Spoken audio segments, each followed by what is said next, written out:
मी इथं काय केलंय, कढईमध्ये अर्धा वाटी चणा डाळ घेऊन हलकीशी अशी भाजून घेतली आहे. आता आपण ह्यामध्ये पाव वाटी उडदाची डाळ, पाव वाटी मूग डाळ घेऊन 3 ते 4 मिनिटं भाजून घेऊ.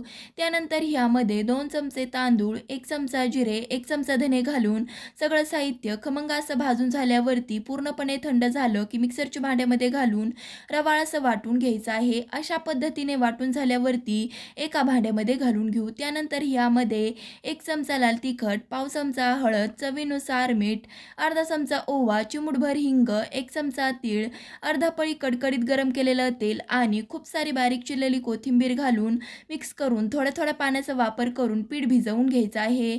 पीठ भिजवून झाल्यावरती 10 मिनिटानंतर हाताला पाणी लावून वडे बनवून घ्यायचे आहेत. काही वडे बनवून झाल्यावरती कडकडीत गरम तेलामध्ये वडे सोडून चांगले असे तळून घेऊ. तळल्यावरती काढून घेऊ. मिक्स डाळीचे वडे तयार. आवडल्यास लाईक, शेअर, सबस्क्राईब नक्कीच करा. धन्यवाद.